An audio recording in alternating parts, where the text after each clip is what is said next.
36ನೇ ಪ್ರಶ್ನೆ ನೋಡ್ರಿ. ಏನಿರ್ತಪ್ಪ ಅಂತಂದರೆ ಇಲ್ಲಿ ಥೇರಮ್ಸ್ ಇರ್ತಾವೆ, ಪ್ರಮೇಯಗಳು. ಹೌದಾ, ಪ್ರಮೇಯ ನೋಡಿ ಅಥವಾ ಅಂತ ಕೊಟ್ಟಿರೋದು ಯಾವುದು ನಿಮಗೆ ಈಸಿ ಆಗ್ತದ ಆ ಪ್ರಮೇಯ ನೀವು ಬರಿಬೋದು ಇಲ್ಲಿ. ಹೌದಾ, ಚಾಯ್ಸ್ ಕೊಟ್ಟರು. ಕೆಲವೊಂದು ಸಾರಿ ಚಾಯ್ಸ್ ಇರಲಿಲ್ಲಪ್ಪ ಡೈರೆಕ್ಟಾಗಿ ಯಾವ್ದು ಕೊಟ್ಟಿರ್ತಾರೆ ಅದನ್ನು ಬರಿಬೇಕಾಗಿರ್ತದೆ. ಅದಕ್ಕೆ ಫಸ್ಟ್ ಏನಪ್ಪ ಅಂದರೆ ತ್ರಿಭುಜದ ಎರಡು ಬಾಹುಗಳನ್ನ ಎರಡು ವಿಭಿನ್ನ ಬಿಂದುಗಳಲ್ಲಿ ಛೇದಿಸುವಂತೆ ಒಂದೇ ಬಾಹುಗೆ ಸಮಾಂತರವಾಗಿ ಎಳೆದ ಸರಳ ರೇಖೆ ಉಳಿದೆರಡು ಬಾಹುಗಳನ್ನು ಸಮಾನುಪಾತದಲ್ಲಿ ವಿಭಾಗಿಸುತ್ತದೆ ಎಂದು ಸಾಧಿಸಿ. ತ್ರಿಭುಜದ ಥೇಲ್ಸ್ ಪ್ರಮೇಯ ನೋಡ್ರಿ. ಎರಡು ವಿಭಿನ್ನ ಬಿಂದುಗಳು ಛೇದಿಸುವಂತೆ ಒಂದು ಬಾಹುಗೆ ಸಮಾಂತರವಾಗಿ ಎಳೆದ ಸರಳ ರೇಖೆ ಉಳಿದೆರಡು ಬಾಹುಗಳು ಏನು ಮಾಡ್ತದೆ, ಸಮಾನುಪಾತದಲ್ಲಿ ವಿಭಾಗಿಸ್ತದೆ ಅಂತ ಥೇಲ್ಸ್ ಪ್ರಮೇಯ ಅದು. ಇವು ಅಡ್ಡು ಪ್ರಮೇಯಗಳು ಫಿಕ್ಸ್ ನೋಡ್ರಿ. ಹೌದಾ, ಇದ್ರಾಗ ಏನು ಚೇಂಜಸ್ ಆಗಲ್ಲ, ಹೆಂಗದ ಹಂಗೆ ಬರೆಯೋದಿರ್ತದೆ. ಎರಡು ತ್ರಿಭುಜಗಳಲ್ಲಿ ಒಂದು ತ್ರಿಭುಜದ ಮೂರು ಬಾಹುಗಳು ಮತ್ತೊಂದು ತ್ರಿಭುಜದ ಮೂರು ಬಾಹುಗಳೊಡನೆ ಸಮಾನುಪಾತ ಹೊಂದಿದ್ದರೆ ಅವುಗಳ ಅನುರೂಪ ಕೋನಗಳು ಸಮವಾಗಿರುತ್ತವೆ ಮತ್ತು ಅದರಿಂದಾಗಿ ಆ ಎರಡು ತ್ರಿಭುಜಗಳೇನಿರ್ತವೆ ಸಮರೂಪಿಗಳಾಗಿರ್ತವೆ ಅಂತ ಸಾಧಿಸಿ ಕೇಳ್ಯಾರ. ಒಂದು ತ್ರಿಭುಜದ ಮೂರು ಬಾಹುಗಳು ಮತ್ತೊಂದು ತ್ರಿಭುಜದ ಮೂರು ಬಾಹುಗಳನ್ನು ಸಮಾನುಪಾತದಲ್ಲಿ ಹೊಂದಿದ್ದರೆ ಅವುಗಳ ಅನುರೂಪ ಕೋನಗಳು ಸಮ ಇರ್ತಾವ ಅಂತ ಪ್ರೂವ್ ಮಾಡಬೇಕು. ಬಾಹುಗಳ ಸಮ ಇದ್ರೆ ಕೋನಗಳು ಸಮ ಇರ್ತಾವ ಅಂತ ಪ್ರೂವ್ ಮಾಡಬೇಕು. ಕೋನಗಳು ಸಮ ಇತ್ತು ಅಂತಂದ್ರೆ ಬಾಹುಗಳು ಸಮನಾಗಿರ್ತಾವ ಅಂತ ಎರಡು ಕೇಳ್ಬೋದು ನೋಡ್ರಿ. ಇದ್ರೊಳಗೆ ಯಾವುದನ್ನು ಕೇಳ್ಬೋದು. ಹೌದಾ, ಎರಡು ತ್ರಿಭುಜ ಸಮ ಇರ್ತಾವ ಅಂತ ಫಸ್ಟ್ ಥೇಲ್ಸ್ ಪ್ರಮೇಯ ನೋಡ್ರಿ. ಥೇಲ್ಸಿನ ಪ್ರಮೇಯ ಒಂದು ತ್ರಿಭುಜ ಹಾಕಬೇಕು. ತ್ರಿಭುಜಕ್ಕೆ ಏನಿಲ್ಲ ಒಂದು ರೇಖೆ ಆಗಿರ್ತಾರೆ ಜಾಯಿನ್ ಮಾಡ್ಕೋಬೇಕು. ಹೌದಾ, ಇದಕ್ಕೇನಪ್ಪ ಅಂದ್ರೆ ಬೇಸಿಗೆ ಸಮಾನಾಂತರವಾಗಿ ಡಿ ಆಗಿರ್ತದೆ. ಇಲ್ಲಿ NE ಒಂದು MD ಒಂದು. ಹೌದಾ, ಇವೇನಾಗಿರ್ತಾವ ಅಂದ್ರೆ ಲಂಬ ಆಗಿರ್ತಾವೆ ನೋಡ್ರಿ. ಹೌದಾ, ಇವೇನಪ್ಪ ಅಂದರೆ CD ಮತ್ತು BE ಸೇರಿಸಿ ಅಂತ ಬರಿಬೇಕು. ಎಷ್ಟು ಮಾತ್ರ ಕಂಪಲ್ಸರಿ ಬರಿಬೇಕು. ದತ್ತದಾಗ ನೋಡಿ ತ್ರಿಭುಜ ABC ಎಲ್ಲಿ BCಗೆ ಸಮಾಂತರವಾಗಿ ಎಳೆದ DU AB ಮತ್ತು AC ಡಿ ಮತ್ತು ಇಗಳಲ್ಲಿ ಛೇದಿಸಿವೆ ಅಂತ ಇದು ಒಂದು ಲೈನ್ ಬರಿಬೇಕು. ಚಿತ್ರ ನೋಡೇ ಬರೀರಿ. ಹೌದಾ, ಪ್ರಾಕ್ಟೀಸ್ ಮಾಡ್ಕೊರಿ. ಚಿತ್ರ ಫಸ್ಟ್ ಬರ್ಕೋರಿ, ಆಮ್ಯಾಗ ಇದು ಏನು ಕಾಣಿಸ್ತಾ ಇಲ್ಲಿ ಬರಿಬೋದು ಓನ್ ಆಗಿ. ಇದಕ್ಕೆ ಅರ್ಧ ಮಾರ್ಕ್ಸ್ ಅದ ನೋಡ್ರಿ. ಸಾಧನೆಯೊಳಗೆ AD/DB AE/EC ಅರ್ಧ ಅರ್ಧ. AD/DB ಬರೆಯೋದು ಇಲ್ಲೇ AD ಫಸ್ಟ್ DE ಹಂಗೆ ಅರ್ಧ. ಇದು ಫಸ್ಟ್ ಇದು ಸೆಕೆಂಡ್ ಆಯ್ತು EC. ಹೌದಾ, ಚಿತ್ರ ನೋಡಿ ಇದಕ್ಕೆ ಅರ್ಧ ಮಾರ್ಕ್ಸ್. ಇಲ್ಲೇ ಚಿತ್ರ ಡಯಾಗ್ರಾಮ್ ಹಾಕಿದ್ರಿ ನೋಡೋರು. ಹೌದಾ, 1.5 ಮಾರ್ಕ್ಸ್ ಐತಿ ಇಷ್ಟೇ. ಹೌದಾ, ಮತ್ತು ರಚನೆಯೊಳಗೆ ಏನು ಬರಿಬೇಕು ನೋಡ್ರಿ. ರಚನೆಯೊಳಗೂ ಕೂಡ ಇಲ್ಲ ನೋಡ್ರಿ. BE ಮತ್ತು DC ಸೇರಿಸ್ತೇವೆ. DM ಲಂಬ AC ಎಳೆದೇವೆ ಇಲ್ಲಿ. DM ಲಂಬ EN ಲಂಬ AB ಎಳೆದೇವೆ ಇಲ್ಲಿ. ಹೌದಾ, ಎಷ್ಟು ಮಾಡ್ತೀವಿ ಈ ಕಡೆ ಸೇರಿ ರಚನೆ ಒಳಗೆ ಡ್ಯಾಶ್ ಏನು ಲೈನ್ ಕಾಣ್ತಾವೆ ಡಾಟ್ ಲೈನ್ ಅವೆಲ್ಲ ರಚನೆ ಒಳಗೆ ಬರ್ತಾವ ಅಂತ ತಿಳ್ಕೊಬೇಕು. ನಿಮ್ಗೆ ನೆನ್ಪಿಟ್ಕೊಂಬೋದು ಈಜಿ. ಸಾಧನೆ ಒಳಗೆ ಏನು ಮಾಡ್ಬೇಕು ನೋಡ್ರಿ. ಸಾಧನೆ ಬತ್ತು ಅಂದರೆ ಇಲ್ಲಿ ತ್ರಿಭುಜ ನೋಡ್ರಿ. ADE ತ್ರಿಭುಜ, BDE ತ್ರಿಭುಜ ಅಂದ್ರೆ ಈಗ BDE ಈ ಕಡೆ ತ್ರಿಭುಜ ಅದ. ಇದು ಹಿಂಗ ಇದು ಮ್ಯಾಗಿನ ಒಂದು ತ್ರಿಭುಜ, ಇದೊಂದು ತ್ರಿಭುಜ ಅನ್ನಂಗ. ಹೌದಾ, ಈ ಕಡೆ ಫಸ್ಟ್ ಏನಪ್ಪ ಅಂದರೆ ಇದ್ರಗಳಲ್ಲಿ ಏನು ಮಾಡಬೇಕು ಅಂದ್ರೆ ವಿಸ್ತೀರ್ಣ ಕಂಡುಹಿಡಿದು ಸೂತ್ರ ಗೊತ್ತು. ತ್ರಿಭುಜ ವಿಸ್ತೀರ್ಣ ಕಂಡುಹಿಡಿದು ಪಾದ 8 ಎತ್ತರ ಆಗುತ್ತೆ. ಇಲ್ಲಿ ಪಾದ ನೋಡ್ರಿ AN ಪಾದ ನೋಡ್ರಿ. AD ಇದು ತ್ರಿಭುಜ ಒಳಗೆ ಇದಿಷ್ಟೇ ತ್ರಿಭುಜ ತೊಗೊಳ್ಳೇವು ಅಂತಂದ್ರೆ ಇದು ಪಾದ ಆಗಿರ್ತದ. ಯಾವುದು AD ಪಾದ ಆಯಿತು ಅಂತಂದ್ರೆ ಅದ್ರಕ್ಕೆ ಎತ್ತರ ಯಾವುದಾಗಿರ್ತದ EN ಆಗಿರ್ತದೆ. ಇದೇ ಎತ್ತರ ಡಾಟ್ ಹಾಕಿದ್ರೆ ಇದೇ ಎತ್ತರ ಆಗಿರ್ತದ. ಪಾದ 8 ಎತ್ತರ ಗೊತ್ತಾಯಿತು. ಹೌದಾ, ಅದೇ ಥರ ತೆಳಗಿಂದ್ರೂ ಇಲ್ಲಿ ನೋಡ್ರಿ. ಇದು D ಮತ್ತು E ಇದು ಪಾದ ಆಗಿರ್ತದ ಎತ್ತರ ಮತ್ತು NE ಆಗಿರ್ತದೆ. ಇದೇ ಎತ್ತರ ಆಗಿರ್ತದೆ. N ಇದ್ದಿದೆ ಎತ್ತರ ಅದ ನೋಡ್ರಿ ನೆನಪಿರಲಿ. NE ಏನಾಗಿರ್ತದೆ ಎತ್ತರ ಆಗಿರ್ತದ ಗೊತ್ತಾಯ್ತಾ. NE ಎತ್ತರ ಆಗಿರ್ತದೆ. ಇದು ಇಕ್ವೇಷನ್ ನಂಬರ್ 1ದಾಗ ಹಾಕ್ಬೇಕು ನಾವು. ಹೌದಾ, ಇಕ್ವೇಷನ್ ನಂಬರ್ 1 ಆಯಿತು. ಈ 1/2 ಎಲ್ಲಿದು ಬರ್ತರಿ ಸರ್ ಅಂತಂದರೆ ಫಾರ್ಮುಲಾದಾಗಿದೆ. ಇದು 1/2 ಕ್ಯಾನ್ಸಲ್ ಹಾಗೆ AD ಮತ್ತು EN ಕ್ಯಾನ್ಸಲ್ ಆಗಿರುತ್ತೆ. AD/BD ಆಯ್ತಿದ್ದು ಇಕ್ವೇಷನ್ ನಂಬರ್ 1 ಆಯಿತು. ಇದೇ ಸೇಮ್ ಬಂದು ಈ ಕಡೆ ಸೈಡಿಂದ ಬರೆಯೋದಿರ್ತದೆ. ಮುಗಿದಾಯಿತು. ಹೆಸರಾಟಿ ಚೇಂಜ್ ಅದಾವೆ.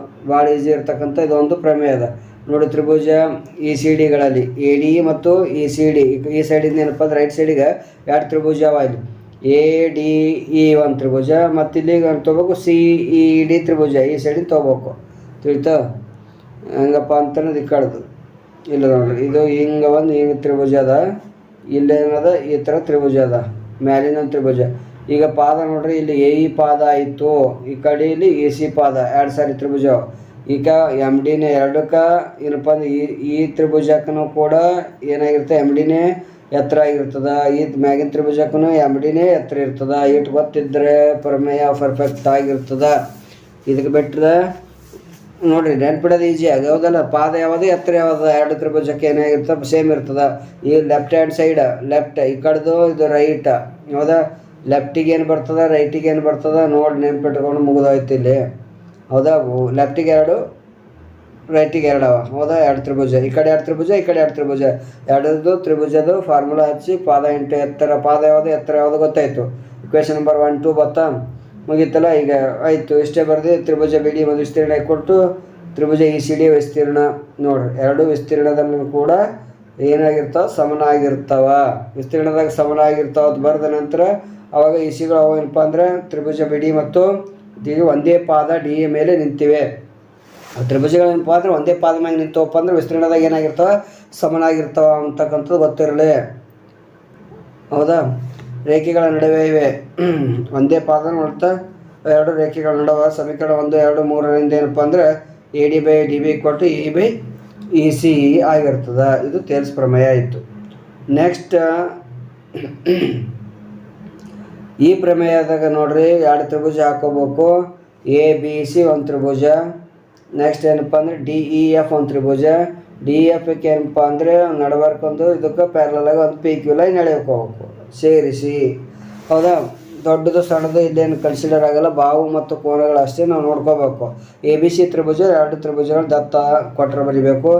ಬಾವುಗಳು ಬರಿಬೇಕು ಫಸ್ಟ್. ಬಾವುಗಳು ಕ್ವಶನ್ದಾಗ ಕೊಟ್ಟರೆ ಎ ಬಿ ಬೈ ಡಿ ಕೊಟ್ಟು A C by D F A B C by E F ಸಮ ಒಂದು ಕೊಟ್ರೆ ಸಾಧನೆ ಒಳಗೆ ಏನದ ಸಾಧಿಸಬೇಕಾಗ್ಯದ ಅಂದ್ರೆ ಕೋನ ಎ ಎಷ್ಟದ ಕೋನ ಡಿನೂ ಅಟ್ಟೆ ಅದ ಅಂತ ಇದೆ. ಎಲ್ಲದ ಇದನ್ನು ಅಟ್ಟೆ ಇರ್ತದೆ. ಬಿ ಮತ್ತು ಇ ಸಿ ಮತ್ತು ಎಫ್ ಸಮ ಅಂತ ಪ್ರೂವ್ ಮಾಡಬೇಕು. ಕೋನ ಒಳಗೆ ತ್ರಿಭುಜ ಸಮರೂಪಿ ಅವಂತ ಅರ್ಥ ಇದು ಸಂಖ್ಯೆಗಳು ಹೌದಾ ಪ್ರೂವ್ ಮಾಡಬೇಕು. ಕೋನಗಳ ಸಮದಾಗ ತ್ರಿಭುಜಗಳು ಏನಿರ್ತಾವೆ ಸಮರೂಪಿ ಅಗಳ ಇರ್ತಾವೆ. ರಚನೆ ನೋಡ್ರಿ ಡಿ ಎಫ್ ಇದು ನೋಡ್ರಿ ಡಾಕ್ಟರ್ ಏನಿದೆ D F equal to A B. D F ಅದಕ್ಕೆ ಎ ಬಿಗೆ ಈಕ್ವಲ್ ಅದ ಅಂತ ಹಾಕೋ. ಡಿ ಕ್ಯೂ ಕೊಟ್ಟು ಅದಕ್ಕದ ಎ ಸಿಗೆ ಈಕ್ವಲ್ ಆಗುವಂತೆ ಕತ್ತರಿಸಿ ತೆಗಿಬೇಕು. ಅದು ಹೆಂಗದ ಸೇಮ್ ಪಿ ಕ್ಯೂವನ್ನು ಸೇರಿಸಿದ್ರೆ ಮತ್ತೇನಾಗಿರ್ತದೆ ಈ ಕಡೆ ಈ ತ್ರಿಭುಜ ಮತ್ತು ಈ ತ್ರಿಭುಜ ಏನಾಗಿರ್ತಾವೆ ಸೇಮ್ ಆಗಿರ್ತಾವೆ ಅಂತ ಹೌದಾ. ಹಂಗೆ ಹೇಳ್ಕೊಟ್ಟು ತಿಳ್ಕೊಬೇಕು ನಾವು. ಇವಕ್ಕೆಲ್ಲ ಇಷ್ಟು ಬರೆದ್ರೆ ಅರ್ಧ ಅರ್ಧ ಮಾರ್ಕ್ಸ್ ಐತಿ. ಇಲ್ಲಿಗೆ ಸಾಧನೆ ಅಂತಕ್ಕಂಥದ್ದು A B by D E A C by D F ಬರೀ ಸಾಧನೆ ಒಳಗೆ ಇಷ್ಟು ಬರ್ಕೊಂಡೇವು ಅಂತಂದ್ರೆ D P by D E ಇದು ಈ ತ್ರಿಭುಜ D P by D E ಎಲ್ಲದ ನೋಡ್ರಿ D P D E D P D E ಅದ ಡಿ ಪಿ ಅಂದರೆ ಡಿ ಇ ಅದ ಡಿ ಪಿ ಅರ್ಧ ನೋಡ್ರಿ ಇದು ಡಿ ಪಿ ಮತ್ತು ಡಿ ಇ ಅರ್ಧ ಮತ್ತು ಫುಲ್ ಬರಿಬೇಕು. ಕೆಳಗೆ ಯಾವಾಗ ಭೀ ದೊಡ್ಡದು ಬರಿಬೇಕು ನೋಡ್ರಿ. ಮ್ಯಾಲೆ ಅರ್ಧ ಇದು ಈ ಕಡೆನೂ same D Q by D F ಬರಿಬೇಕು. ಯಾಕೆ ಹಂಗೆ ಅದ ಅದು ಅಂದರೆ D P equal to A B D P equal to A B ಅದ ನೋಡ್ರಿ. ಈ ಕಡೆ ಇದು ಡಿ ಪಿ ಎ ಬಿ ಸಮಾನಾಂತರ ಡಿ ಕ್ಯೂಗೆ ಎದಕ್ಕೆ ಸಮಾನಾಂತರ ಎ ಸಿಗೆ ಸಮಾನಾಂತರ ಅದ. ಅದಕ್ಕಾಗಿ ಏನಂತ ಅದರ ಅರ್ಧ ಅರ್ಧ ಮತ್ತು ಫುಲ್ ಹಾಫ್ ಆಯಿತು ಹೌದಾ. ಇಷ್ಟು ಆದ ನಂತರ ಈಗ ನೆಕ್ಸ್ಟ್ ಏನಪ್ಪ ಅಂತಂದರೆ P Q parallel E F ಆಯಿತು. ತೇಲ್ಸ್ ಉಪಪ್ರಮೇಯದ ವಿಲೋಮ ಅದ ಇದು. ಅದಕ್ಕೆ ಯಾಕೆ ಹಂಗಾಯಿತು ಅಂತಕ್ಕಂಥದ್ದು ಗೊತ್ತಾಗುತ್ತೆ. ವಿಲೋಮ ಪ್ರಮೇಯ ಈ ಥರ ಅದ. ಅದರಿಂದ ವಿಲೋಮ ಪ್ರಮೇಯ ಏನು ಹೇಳ್ತದೆ ಹೆಂಗೆ ನೋಡ್ರಿ ಭಾವಗಳು ಸಮಾನಾಂತರದಿಂದ ಎಂಗಲ್ನ ಏನಾಗಿರ್ತಾವ ಸಮ ಆಗಿರ್ತಾವ ಅಂತ ಅರ್ಥ. ಇಷ್ಟಾಯಿತು. ಆಮೇಲೆ ತ್ರಿಭುಜ ಡಿ ಪಿ ಕ್ಯೂ ಮತ್ತು ಡಿ ಇ ಎಫ್ ಇವು ಸಮರೂಪದ ನಿರ್ಧಾರಕ ಗುಣ ಎ ನಿರ್ಧಾರಕ ಎಂಗಲ್ ಅನ್ನಂಗೆ ಹೌದಾ. ಕೋನ ನಿರ್ಧಾರಕ ಗುಣ ಉಪಯೋಗ ಮಾಡ್ಕೋಬೇಕಿಲ್ಲ ಇವು ಎರಡು ತ್ರಿಭುಜದಾಗ ಡಿ ಪಿ ಕ್ಯೂ ಮತ್ತು ಡಿ ಇ ಎಫ್ ಹೌದಾ. ಅದು ಒಂದೇ ತ್ರಿಭುಜದಾಗ ಅದ ನೋಡ್ರಿ D P Q D E F ಅಂತ ಅರ್ಥ. ಇವೆರಡು ತ್ರಿಭುಜ ಇಲ್ಲೇ ಒಂದು ಸಣ್ಣದು ಇದು ದೊಡ್ಡ ತ್ರಿಭುಜ ಸಮರೂಪತೆ ನಿರ್ಧಾರಕ ಗುಣದಿಂದ ಅವಟ್ಟು ಬರ್ಕೋಬೇಕು ಫಸ್ಟ್ ಇಲ್ಲಿ D P by D equal to P Q by E F ಎರಡು ತ್ರಿಭುಜಗಳದ್ದು. ಅದೇ ಥರ ಏನಪ್ಪ ಅಂತಂದರೆ ಇಷ್ಟಾಯಿತು. ಇಕ್ವೇಷನ್ ನಂಬರ್ 3 ಬರಿಬೇಕು. D P equal to A B ಅದ. ಈಗ A B by D E ಸಮದ ಪಿ ಕ್ಯೂ ಇದ್ದಲ್ಲಿ ಬಿ ಸಿ ಬರಿಬೋದು. ಯಾಕಂದರೆ ಈಕ್ವಲ್ ಅವು ಇ ಎಫ್ ಸೇಮ್ ಬರೆಯೋದು. ಪಿ ಕ್ಯೂ ಇದ್ದಲ್ಲಿ ಅಷ್ಟೇ ಏನಾಗ್ತದೆ ಬಿ ಸಿ ಬರಿಬೋದು. ಎರಡು ಸೇಮ್ ಆಗ್ತದೆ. ಈಗ P Q equal to E ಎಫ್ನೂ ಆಗ್ತದೆ. B C equal to E F ಏನಾಗ್ತದೆ ಹೌದಾ. ಇವೆರಡು ನೋಡಿರಿ ಈ ಕಡೆದು ಸೇಮ್ ಅವೆರಡು ಕ್ಯಾನ್ಸಲ್ ಆಗ್ತವೆ. ಇವೆರಡು ಬಿಡಬೇಕು. ಇವು ಸೇಮ್ ಇರಲಾರ್ದು ಇಷ್ಟೇ ಇಲ್ಲಿ ಬರಿಬೇಕು. ಅದಕ್ಕೆ ಬಿ ಸಿ ಈಕ್ವಲ್ ಟು ಏನಾಯಿತು ಪಿ ಕ್ಯೂ ಬರ್ತದೆ. ಭಾವಗಳ ಸಮ ಆಯಿತು ಈ ಕಡೆ ಇವು B C equal to P Q ಅದನ್ನು ಸಮನಾಗಿರ್ತದೆ. ಸಮೀಕರಣ 2 3ರಿಂದ B C equal to P ಕ್ಯೂನ ಏನಾಗಿರ್ತದೆ ಸಮನಾಗಿರ್ತದೆ. ಒಂದು ಸಾರಿ ಚಿತ್ರ ಡಯಾಗ್ರಾಮ್ ನೋಡ್ಕೋತವ್ರಿ. ಹೌದಾ. ತ್ರಿಭುಜ ಎ ಬಿ ಸಿ ಮತ್ತು ಡಿ ಪಿ ಗಳಲ್ಲಿ ಏನಾಗಿದೆ, ಬಾಹುಗಳು ಅಷ್ಟು ಬರಿಬೇಕು. ಆಯಿತು. ತ್ರಿಭುಜಗಳು ಏನಾಗಿರ್ತಾವೆ, ಸಮರೂಪಿಗಳಾಗಿರ್ತಾವೆ. ಅದರಿಂದ ಆ್ಯಂಗಲ್ನು ಏನಾಗಿರ್ತಾವೆ, ಸಮನಾಗಿರ್ತಾವೆ ಅಂತ ಬರೆದು ಬಿಟ್ಟರೆ ಮುಗೀತಿದ್ದು ಥಿಯರಮ್. ಹೌದಾ. ನೆಕ್ಸ್ಟ್ ನೋಡ್ರಿ, ನೆಕ್ಸ್ಟ್ ಯಾವುದಪ್ಪ ಅಂತ 37ನೇ ಪ್ರಶ್ನೆ ನೋಡ್ರಿ. 37ನೇ ಪ್ರಶ್ನೆ, ಒಂದು ಗೋಪುರ ಹಾಗೂ ಒಂದು ಕಟ್ಟಡ ಸಮತಟ್ಟಾದ ನೆಲದ ಮೇಲೆ ನೇರವಾಗಿ ನಿಂತಿವೆ. ಕಟ್ಟಡದ ಪಾದದಿಂದ 20 ಮೀಟರ್ ಎತ್ತರದಲ್ಲಿರುವ ಕಿಟಕಿಗೆ ಗೋಪುರ ಪಾದದಿಂದ ಇರುವ ಉನ್ನತ ಕೋನವು 30 ಡಿಗ್ರಿ ಆಗಿದೆ. ಹಾಗೆಯೇ ಅದೇ ಕಿಟಕಿಯಿಂದ ಗೋಪುರದ ತುದಿಗಿರುವ ಉನ್ನತ ಕೋನವು 60 ಡಿಗ್ರಿ ಆಗಿದೆ ಮತ್ತು ಕಟ್ಟಡದ ತುದಿಯಿಂದ ಗೋಪುರದ ಪಾದಕ್ಕಿರುವ ಅವನತ ಕೋನವು 45 ಡಿಗ್ರಿ ಆಗಿದೆ. ಹಾಗಾದರೆ ಕಟ್ಟಡ ಹಾಗೂ ಗೋಪುರಗಳ ನಡುವಿನ ದೂರ, ಕಟ್ಟಡ ಎತ್ತರ, ಗೋಪುರದ ಎತ್ತರ ಹಾಗೂ ಕಟ್ಟಡದ ತುದಿಯಿಂದ ಗೋಪುರದ ವಾದಕ್ಕಿರುವ ದೂರವನ್ನು ಕಂಡುಹಿಡಿಯಿರಿ. ಪ್ರಶ್ನೆ ದೊಡ್ಡದಿರ್ತದೆ, ಪಟ್ಟನೆ ಅರ್ಥ ಮಾಡ್ಕೋಬೇಕು, ಜಲ್ದಿ ಹಾಕ್ಬೇಕು ನೋಡ್ರಿ. ಡಯಾಗ್ರಾಮ್ ಹಾಕ್ಕೋಬೇಕು. ಒಂದೊಂದ್ಸರಿ ಡಯಾಗ್ರಾಮ್ನ ಕೊಟ್ಟಿರ್ತಾರೆ. ಹೌದಾ. ಅದಕ್ಕೆ ಡಯಾಗ್ರಾಮ್ ಕೊಟ್ಟರೆ ಅದಕ್ಕೆ ಗೋಪುರದ ಪಾದಕ್ಕಿರುವ ದೂರ ಕೇಳ್ಯಾರ. ಗೋಪುರದಿಂದ ಪಾದಕ್ಕಿರುವ ದೂರ, ಗೋಪುರದಿಂದ ಪಾದಕ್ಕಿರ್ತಕ್ಕಂಥ ದೂರ ನೋಡ್ರಿ ಡಯಾಗ್ರಾಮ್ನಲ್ಲಿ. ಇಲ್ಲಿ ಗೋಪುರ ಎಲ್ಲದ ನೋಡ್ಕೋರಿ. ಕಟ್ಟಡ ಸಿ ಡಿ ನೋಡ್ರಿ. ಸಿ ಡಿ ಎಂಬುದು ಒಂದು ಕಟ್ಟಡದ ಎತ್ತರದ, ಗೋಪುರದ ಎತ್ತರ ಎ ಬಿ ಅದ. ಎ ಬಿ ಎಂಬುದು ಒಂದು ಗೋಪುರ ಎತ್ತರದ ಕಟ್ಟಡ ಅದ. ಹೌದಾ. ಗೋಪುರ ಇದ್ರೆ ಒಂದು ಕಟ್ಟಡದ ಅಂತ ಅರ್ಥ ಅದು. ಅದು ಇ ಡಿ ಮತ್ತು ಎ ಎಫ್ ಅವ್ರಿಗೆ ಕೊಟ್ಟರೆ. ಇ ಡಿ ಎ ಎಫ್ ನೋಡ್ರಿ. ಇ ಡಿ ಎ ಎಫ್ ಎರಡು ಸಮನಾಗವ. ಯಾಕಂದ್ರೆ ಇದು 20 ಇದ್ರೆ ಇದನ್ನು 20 ಇರ್ತದೆ. ಹೌದಾ. ಆಯಾತ ಆಗ್ತದೆ ಇಲ್ಲ ಇದು. ಇದ್ರ ಎದುರಿಂದ ಬಾಹುಗಳು ಏನಾಗಿರ್ತಾವೆ, ಸಮನಾಗಿರ್ತಾವೆ ಅಂತ ಗೊತ್ತಿರ್ಬೇಕು ನಮಗೆ. ಇಷ್ಟು ಗೊತ್ತಾಯಿತು. A D equal to E F ಕಂಡುಹಿಡಿಬೇಕು. A D equal to A ದಿಂದ ಡಿ ಇಲ್ಲ ಅಂತೇಳಿ ಎ ಡಿ ಮತ್ತು ಇ ಎಫ್ ಮ್ಯಾಲಿಂದ ಇವೆರಡು ಒಂದು ಗೊತ್ತಾಯ್ತಪ್ಪ ಅಂದ್ರೆ ಎರಡು ಸಮನಾಗಿರ್ತಾವೆ ಅಂತ ಕಂಡುಹಿಡಿಬೇಕು. A B equal to E ನೋಡ್ರಿ. ಎ ಬಿ ಬರಬೇಕಾಯ್ತಂದ್ರೆ ಯಾವ್ದು plus A F plus F B ಎರಡು ಪ್ಲಸ್ ಮಾಡ್ಬೇಕಿಲ್ಲಿ. ಅವಾಗ ತ್ರಿಭುಜ ಎ ಡಿ ಯಲ್ಲಿ ಟ್ಯಾನ್ 30 ಡಿಗ್ರಿ ತೋರಿ. ಈಗ tan 30 degree A D E ಎಲ್ಲ ನೋಡ್ರಿ. ಇಲ್ಲಿ ಎ ಡಿ ಇ ಇದೊಂದು ತ್ರಿಭುಜ. ಹಿಂಗೆ ಒಂದು ಎಷ್ಟೇ ಇದು 30 ಡಿಗ್ರಿ 20 ಕೊಟ್ಟರೆ ಇದು ಆಟೋಮೆಟಿಕ್ಕಾಗಿ ಇದು ಗೊತ್ತಾಗುತ್ತೆ. ಟ್ಯಾನ್ 30 ಡಿಗ್ರಿ ತೊಗೋಬೇಕು. ಟ್ಯಾನ್ 30 ಇಲ್ಲ ನೋಡ್ರಿ. ಯಾಕಂದ್ರೆ ಇದು ಟ್ಯಾನ್, ಇದು ಟೀಟಾ ಇದರಿಂದ ಡಿಗ್ರಿ ಇದು. ಹೌದಾ. ಬಿ ಇದು. ಹೌದಾ. ಇದು ಹೈಪೋಟೆನ್ಸ್ ಆಗಿರ್ತದೆ. ಹೌದಾ. ಇದು ಹೈಪೋಟೆನ್ಸ್ ಆಗಿರ್ತದೆ. P by B Pandita Badri Prasad ಹರ ಹರ ಬೋಲ್ ಅಂತ ನೆನಪಿಡ್ರಿ. ಟ್ಯಾನ್ 30 ಅದಕ್ಕೆ ಟ್ಯಾನೇ ಬರ್ತದೆ ಇದು. ಅದಕ್ಕೆ tan 30 E D by A D. E D ಅನ್ನೋದು ನೋಡಿರಿ. E D by A B. ಇದು E D by A D, A ಮತ್ತು ಡಿ ಅದ. ಟ್ಯಾನ್ 30 ಡಿಗ್ರಿ ಅಂದರೆ 1/√3 ಅದ ನೆನಪಿರ್ರಿ. ವ್ಯಾಲ್ಯೂ ಗೊತ್ತಿರಬೇಕು. ಇ ಡಿ ಅಂದರೆ ಅವ್ರು 20 ಕೊಟ್ಟರೆ ಅದು ಕ್ರಾಸ್ ಮಲ್ಟಿಪ್ಲಿಕೇಶನ್ ಮಾಡಿ ಎ ಡಿ ಕೊಟ್ಟು √20√3 ಮೀಟ್ರ್ ಆಯಿತು. ಕಟ್ಟಡ ಗೋಪುರ ನಡುವಿನ ದೂರ ಬೇಕಾಗ್ಯದ. ಇದು ಆಯಿತು. ಹೌದಾ. 20. ಆಮ್ಯಾಗ ಎ ಡಿ ಸಿ ಅಲ್ಲಿ ಟ್ಯಾನ್ 45 ಡಿಗ್ರಿ ನೋಡಿ. ಎ ಡಿ ಸಿ ಅಲ್ಲದ ಇಲ್ಲಿ ಎ ಡಿ ಎಲ್ಲದ ನೋಡ್ರಿ. ಎ ಡಿ ಸಿ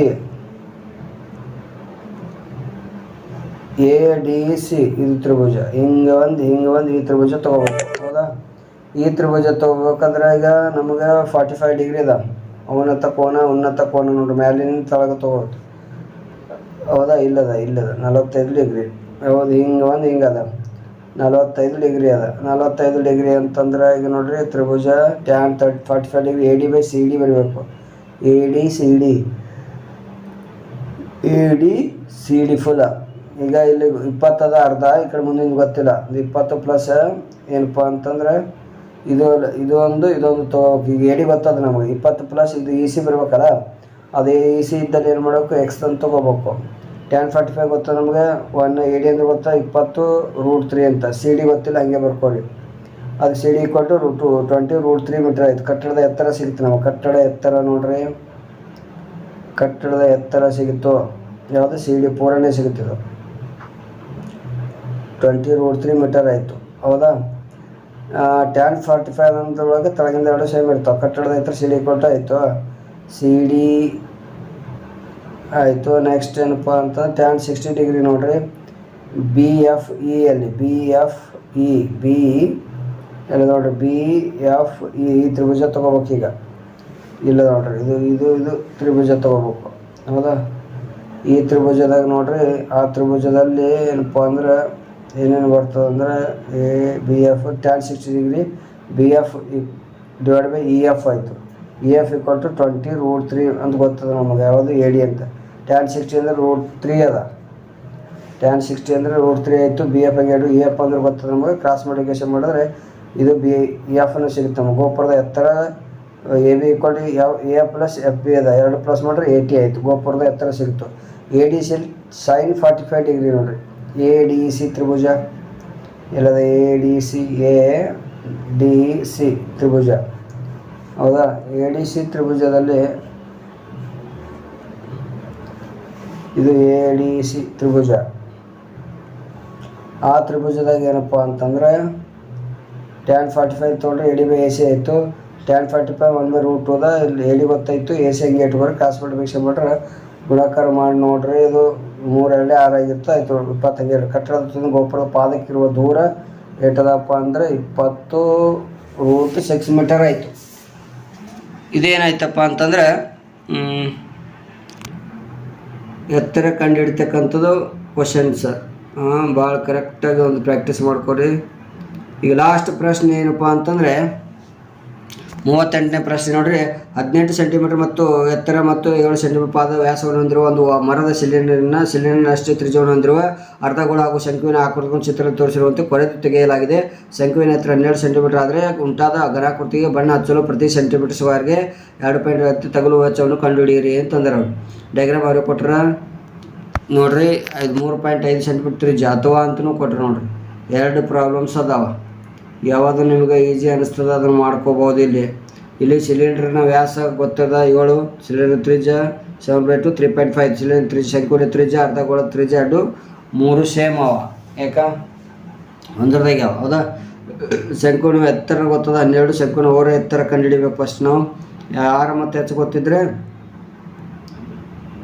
ಎಲ್ಲಿ ಕಂಡುಹಿಡಿಗೆ ಬರ್ತದೆ. 2 ಪ್ಲಸ್ ಮಾಡಿದ್ರೆ 12.5 ಬರುತ್ತೆ ಅಲ್ಲಿ ವ್ಯಾಲ್ಯೂ ಹೌದಾ. ಇವು ಜರ ಸ್ಕ್ವೇರ್ ರೂಟ್ ಮಾಡೋದು ಪ್ರಾಕ್ಟೀಸ್ ಮಾಡ್ಕೊರಿ. ಆಮೇಲೆ ಘನಾಕೃತಿ ಪೂರ್ಣ ಮೇಲ್ಮೈ ವಿಸ್ತೀರ್ಣ ಬೇಕಾಯಿತು. ಸಿಲಿಂಡರ್ನ ಪಾರ್ಶ್ವ ಮೇಲೆ ವಿಸ್ತೀರ್ಣ ಪ್ಲಸ್ ಶಂಕುವಿನ ಪಾರ್ಶ್ವ ಮೇಲೆ ವಿಸ್ತೀರ್ಣ ಪ್ಲಸ್ ಅರ್ಧಗೋಳದ ಪಾರ್ಶ್ವ ಮೇಲೆ ವಿಸ್ತೀರ್ಣ ಎಲ್ಲದೂ ಬರ್ಕೋಬೇಕಿಲ್ಲಿ. 1 2 3 3 ಅವ. 3 ಫಾರ್ಮುಲಾ ಅರ್ಧಗೋಳ ಶಂಕುವಿನ ಪಾರ್ಶ್ವ ಮೇಲೆ ವಿಸ್ತೀರ್ಣ ಕಂಡು ಹಿಡ್ತಕ್ಕಂಥ ಫಾರ್ಮುಲಾ ಬರೀಬೇಕು. ಎರಡರದ ಕಾಮನ್ ಏನು ಬರ್ತದೆ ನೋಡ್ರಿ. 3ರದಾಗ πr ಬರ್ತವೆ ಹೊರಗೆ ಬರೀರಿ. ಏನಪ್ಪ ಅಂದ್ರೆ ಡೈರೆಕ್ಟಾಗಿ ಎಲ್ಲ ವ್ಯಾಲ್ಯೂಗಳು ಸಬ್ಸ್ಟಿಟ್ಯೂಟ್ ಮಾಡಿಬಿಡ್ಬೇಕಿಲ್ಲಿ. ಸಬ್ಸ್ಟಿಟ್ಯೂಟ್ ಮಾಡ್ಕೊಂಡು ಆಯ್ತು. ಈಗ 2 ಪ್ಲಸ್ ಮಾಡ್ಕೊರಿ. ಇದು ಇಂಟು ಮಾಡ್ರೆ ಏನು ಬರ್ತದೆ ಅಂದರೆ 610.5 ಸೆಂಟಿಮೀಟರ್ ಸ್ಕ್ವೇರ್ ಬರ್ತದೆ ಹೌದಾ. ಘನಾಕೃತಿ ಪೂರ್ಣ ಮೇಲ್ಮೈ ವಿಸ್ತೀರ್ಣ ಎಷ್ಟು ಪ್ರತಿ ಸೆಂಟಿಮೀಟ್ರಿಗೆ 2.5 ರೂಪಾಯಿ ಆದರೆ ಇದು ಮಲ್ಟಿಪ್ಲೈ ಮಾಡಿಬಿಟ್ರೆ ಇಷ್ಟು ಏನು ಬಿಡ್ತದೆ ಅಮೌಂಟು ಬಂದುಬಿಡುತ್ತೆ ನಮಗೆ. ಇದು ಅಮೌಂಟ್ ಆಯಿತು. ಅದೇ ಅಥವಾ ಅಂತ ಕೊಟ್ಟಿರಲ್ಲ ಶಂಕುವಿನ ಎತ್ತರನ ಕೊಟ್ಟಿರಲ್ಲ. ಇಲ್ಲಿ ಶಂಕುವಿನ ತ್ರಿಜ್ಯ ಶಂಕುವಿನ ಓರ ಎತ್ತರ ಕಂಡುಹಿಡಿಬೇಕು ನಾವು. ಶಂಕುವಿನ ಓರ ಎತ್ತರ ಕಂಡುಹಿಡ್ಕೊಂಡ್ರೆ ಅದು ಗೊತ್ತೇ ಅದು ಮನೆಯಿಂದ ಕಂಡುಹಿಡಿದೀವಲ್ಲ. ಅಥವಾ ಅಂತ ಇದೇ ಬರೆಯುತ್ತೆ. ಇದನ್ನು ನೀವು ಫಸ್ಟ್ ಕಂಡುಹಿಡಿಬೇಕು ಅಥವಾದಾಗ. ಇದಾಯಿತು. ಈಗ ಕ್ಯಾಪಿಟಲ್ H ಅಂದ್ರೆ ಟೋಟಲ್ ಹೌದಾ. ಸಿಲಿಂಡರ್ನ ಎತ್ತರ ಸಿಲಿಂಡರ್ನ ತ್ರಿಜ್ಯ ಆಮೇಲೆ ಸಿಲಿಂಡರ್ನ ಘನಫಲ ಕಂಡುಹಿಡಿಯೋದಕ್ಕಂತೂ πr² H ಅದ. ಸಬ್ಸ್ಟಿಟ್ಯೂಟ್ ಮಾಡಬೇಕು. ವ್ಯಾಲ್ಯೂ ಸಬ್ಸ್ಟಿಟ್ಯೂಟ್ ಮಾಡಿರಿ. ಸ್ಕ್ವೇರ್ ಮಾಡಿ ಕ್ಯಾನ್ಸಲ್ ಮಾಡಿರಿ. ಎಷ್ಟು ಅಮೌಂಟ್ ಸಿಲಿಂಡರ್ ಘನಫಲ ಸಿಗ್ತದೆ. ಆಟಿಕೆಯ ಘನಫಲ ಬೇಕಾಗಿದ್ರೆ ಶಂಕುವಿನ ಘನಫಲ ಅರ್ಧಗೋಳದ ಘನಫಲ ಅವೆರಡು ಫಾರ್ಮುಲಾ ಬರೀಬೇಕು. ಫಸ್ಟ್ ಶಂಕುವಿನ ಘನಫಲ 1/3 πr² H ಅದ. ಅರ್ಧಗೋಳದ ಘನಫಲ ಕಂಡುಹಿಡಿತಕ್ಕಂಥ ಫಾರ್ಮುಲಾ ಏನದ ಅಂದರೆ 2/3 πr³ ಅದ. ಈಗ ಎರಡರದ ಕಾಮನ್ ಅಪ್ ಬರೋದು 1/3 πr² H + 2r ಆಯಿತು. ಈ ವ್ಯಾಲ್ಯೂ ಸಬ್ಸ್ಟಿಟ್ಯೂಟ್ ಮಾಡ್ಕೋರಿ ಕರೆಕ್ಟಾಗಿ.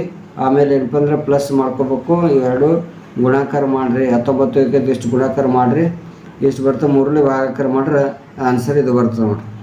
ಇಷ್ಟಾಯಿತು. ಇದು ಆವಾಗ ಹೊರ ಚೆಲ್ಲಿದ ನೀರಿನ ಪ್ರಮಾಣ ಕೇಳಿ. ಸಿಲಿಂಡರ್ನ ಘನಫಲ ಮೈನಸ್ ಆಟಿಕೆಯ ಘನಫಲ ಮೈನಸ್ ಮಾಡಿದ್ರೆ ನಮಗೆ ಎಷ್ಟು ನೀರು ಚೆಲ್ಲದ ಅಂತಕ್ಕಂಥದ್ದು ಇದು ವ್ಯಾಲ್ಯೂ ಬಂದಿರ್ತದೆ.